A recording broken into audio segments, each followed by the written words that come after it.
Hey, it's Adam from Splendid Sports. Well, by now you've probably heard about the passing of the legend Bill Russell. On this one, because it's a sports card channel and podcast, obviously going to show some sports cards. I have 11 Bill Russell cards that I want to show, one for each NBA championship that he won in his career. But even if you're not a basketball fan or a basketball collector, I think even just as a collector of sports cards or sports fan, hopefully this video will be valuable and you can connect with in a way that is really beyond basketball. Even if you don't know who Bill Russell is, or like I said, if you're not a basketball card collector, if you only have time to watch for a few minutes, you can skip over the cards if you want. But I would love if you just go to the end of this video if there's only one piece you watch. There's about a 3-minute interview clip of Bill Russell that was from 2008. I'm a lifelong Celtics fan, so I've always known about Bill Russell. But this interview was one of the first interviews I ever saw with Bill Russell. Again, back in 2008, where I understood after that interview what made Bill Russell Bill Russell. I had heard stories, obviously from my parents. They talk about, Bill Russell and the Celtics dynasty, how they won all those championships. And really the main things that I had heard was that, obviously Bill Russell won all those championships and the team won all those championships. And the other piece that I would always hear is Bill Russell when it came to defense, and especially with block shots. The thing that was different, this is specific to my dad, he would always tell me, whenever Bill Russell came up in a conversation or anything, it would be that one thing is that he didn't just block shots, he blocked shots and blocked them inbounds so that his team could get the ball. But Bill Russell did it in a way where, he looked at it as a team win, not just a win for him blocking a shot, but his team getting the ball. So those are really things I heard. But again, growing up, there wasn't a lot of information. There wasn't an internet really until a while after I was, grown up, where you could look up stories. It was just more of like word of mouth. So when I heard that interview in 2008, again, that's what I inserted at the end of this video. When I saw that interview, I had just a whole new perspective and appreciation of Bill Russell, because I always knew he was, an athletic freak. He could jump out of the building, and he was just, more athletic than anyone he ever played against. And that played a long role into, how good he was on the court. But more than that was the mental, the intelligence, and the emotional intelligence too. When you watch this interview at the end, you'll get what I'm talking about, because it's more than basketball. It's about life.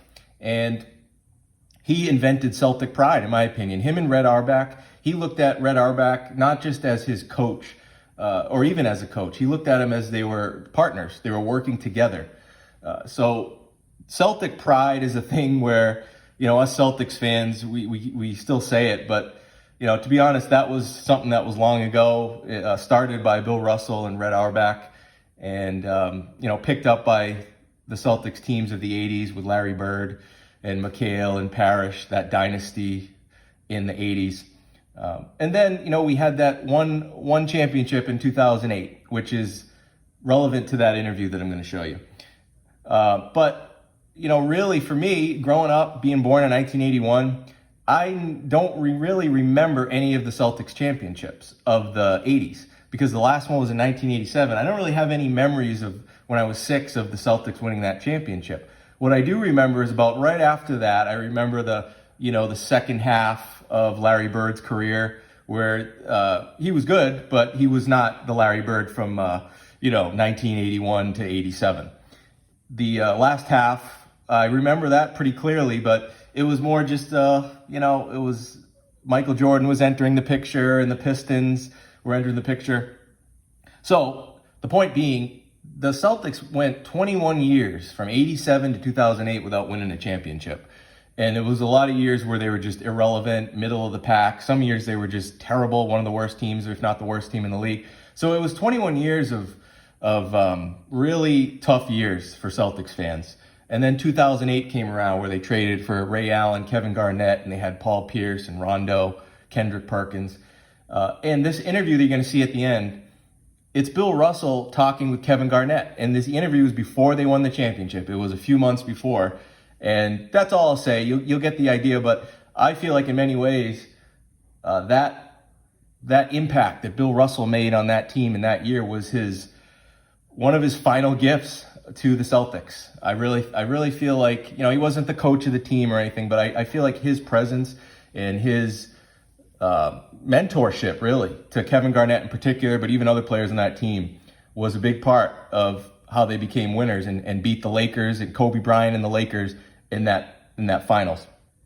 But I want to show these cards. I have over time built up, like I said, it's just coincidence that I have 11 cards of Bill Russell and he won 11 championships. He doesn't have a lot of cards, so that's one of the reasons.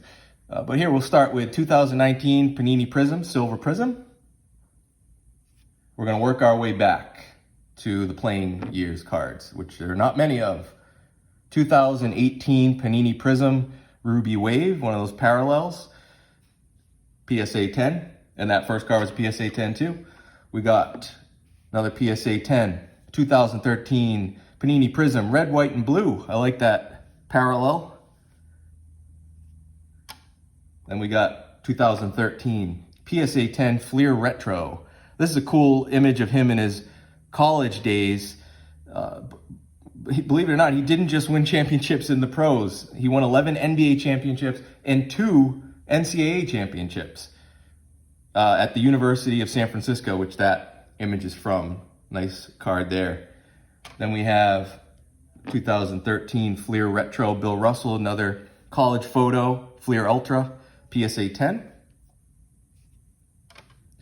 These are real low populations on these too. 2012 SP Authentic Bill Russell, PSA 10 there. And it's a rookie FX. Another cool photo of him dunking there. 2012 SP Authentic Canvas Collection, Dawns, PSA 10. Another college photo. And then we have first year Prism, 2012 Panini Prism, base card, PSA 10. Those 2012 Prisms tend to have a little, or in many cases, a lot higher of a selling price because it's the first year of Prism. And then, love this card, 2008, one of my favorite years of Topps in all sports. Bill Russell, number 175, PSA 10. This is a really cool image, him dunking, but look who else is in that photo. Mr. Wilt Chamberlain. And then you get the background photo with all the banners of the championships. Beautiful card. All right, we got 2 left, and these are Playing Days cards. This one here, 1961 Fleer, PSA 7, number 38, base card. This is a card that, this is how crazy things have really progressed in the sports card market. This card could have been had a couple years ago, like before the pandemic, like late 2019, early 2020 even. You could have had this card for $500, right around that range. And now it's, I would say, at least 10 times that. So I purchased this card back even before that. I think I got it back in 2018, something like that. So we're talking maybe 4 or 5 years ago. But Mr. Russell only has 3 Playing Days cards. He's got this one that you're seeing here, and this next one, 1961 Fleer in action, number 62 and a PSA 7. You could have had this card back, same period, late 2019, early 2020. You could have had this card for like $300. And now, same idea, you're probably looking at 10 times that. That just goes to show you that even someone as great as Bill Russell, over time, certain players just get overlooked. Maybe because he doesn't have a lot of cards. Like I said, he's got 3 Playing Days cards. These 2, and then his rookie card, which I don't have his rookie card, the 57 Topps card. I always like these 2 better. And in fact, this in-action card sells for a lot of times half of the price of the base card we just looked at. But I actually like the in-action card better. I like, rather than the portrait, I'll show them together here. They're both some of my best cards, my favorite cards. But I like the in-action better just from a visual standpoint. And as a general rule with sports cards for me, if I can get a card with the athlete who's in action playing the sport that they play, I'll take that card all day over a portrait shot. And especially with this portrait shot where, he just looks not the greatest expression, but either way, beautiful cards. And like I said, not that long ago, these cards were, now of course the market has climbed, but Bill Russell, even in particular, was just somebody who, for being, in my opinion, probably a top 5 NBA player of all time. He's the winningest player of all time. And I would argue the greatest winner and also the greatest teammate. Because in team sports, you hear, oh, Bill Russell was the greatest winner. But yeah, he was also the greatest teammate. Because if you listen to, I grew up watching Celtics games where Tommy Heinsohn and Bob Cousy were announcing and commentating. And whenever they would bring up Bill Russell, it was sheer reverence. They looked at him as an idol. He was a teammate, but just there was such a tremendous amount of respect for their former teammate that I always remember that whenever I'd hear them talking about Bill Russell, it was as if they were talking about a god. And that's just, I feel like that is a sign of someone who's a truly great all-time legend in team sports. One of the measuring sticks, I believe, is how do the former teammates of that player talk about him? How do they feel about him after the fact? I think that's important. How good of a teammate were you? Not just how much did you win, but a lot of times those are tied together too. Last piece I want to show here is a memorabilia piece. What we have here, this is a 1984, October 1984 Sports Illustrated, Bill Russell, Larry Bird on the cover, autographed and authenticated by both. And as you can see here, this was authenticated by Hollywood Collectibles. Rich Altman, who is no longer living, but about 20 years ago, Bill Russell, until then, was the hobby's one of, if not the most notorious non-signers. He just didn't sign autographs. By all accounts, was a great guy, and if you ever heard him laugh, he's just got a contagious laugh, and was always, I've never heard anything bad about him as far as like personal interactions, but he just didn't, for whatever reasons, was not someone who would sign autographs. Until about 20 years ago, Rich Altman and his company, they partnered up somehow, and they were able to get him to start signing. And so this was authenticated by Hollywood Collectibles, Rich Altman, and it's just a really cool piece that I love hanging up on the wall. I love old Sports Illustrateds, old Beckett's, and especially one like this where my two favorite basketball players, two greatest Celtics, two of the greatest 5 players that have ever played, great teammates, not with each other, but just great teammates to each of their teams. That's a big thing for me in basketball.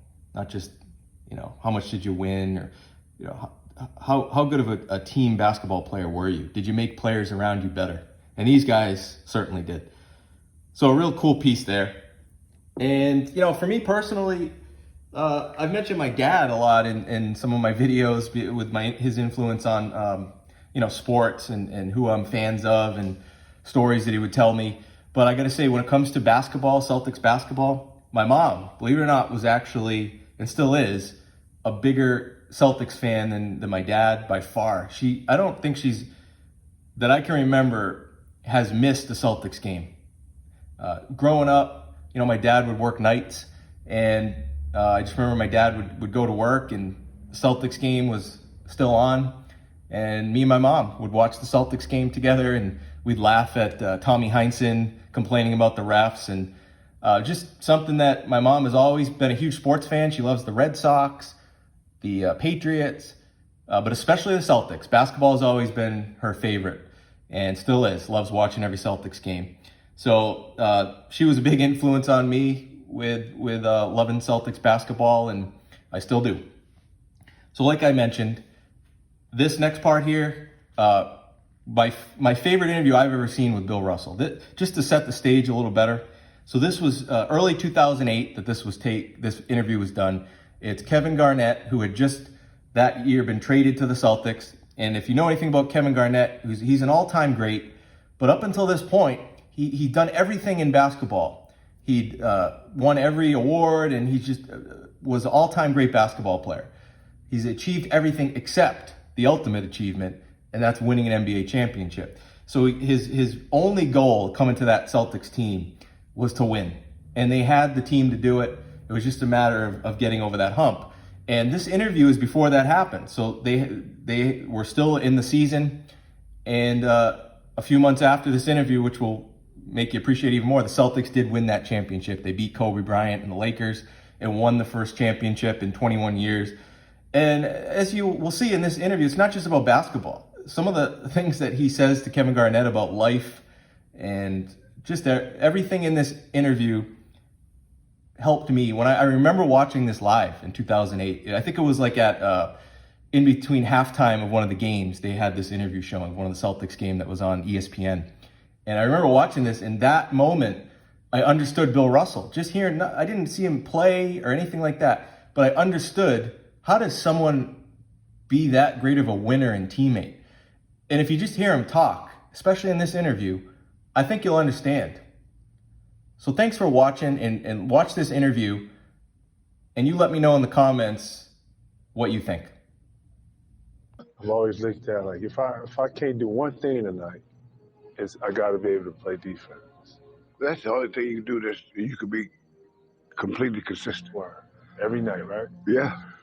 I never considered a good defensive play until we hit the ball. But that's why when I block shots, I always block them in places where I could go get it. You never put one in the front row?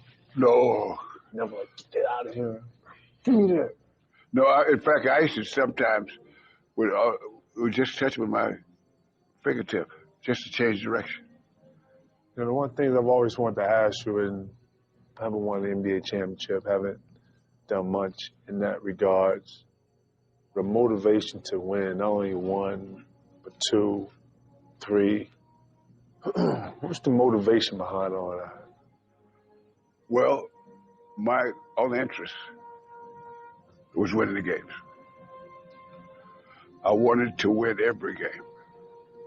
And so you played long enough and you're intelligent enough to know how to win. Yes. And so the only mental part left is you decide to do it. Am I willing to take this ability and make us win games with it? There's no magic. Hey, big guy. How you doing, man? How you doing, Right. Kevin? I'm out here trying. I'm trying. It don't look good, but I'm trying. You know what I'm saying? Good to see you, man. Good to see you. I'll see you later, okay? Good to see you, man. Okay. Every time I've seen you, man, you've always been genuine. And I've tried to always return that. So I ain't the comedian you are, but you're a pleasure to be around. Well, I want to tell you something. I don't think that you will encounter anyone happier than I am. It's almost serious. But the first thing that I knew as a human being was that my mother and father loved me. And that's what you got to give your kids. Okay? I will. And in doing that, it would enhance your life so much. And that what you're doing now is a piece of cake. Thanks. I think that you're going to win at least 2 or 3 championships here. Okay? And if you don't, but I see you playing the way you should play, I'll share one of mine with you. I'll tell you. This is a genuine friendship thing I'm talking about. But if you play the way you play and you dedicate yourself to doing it,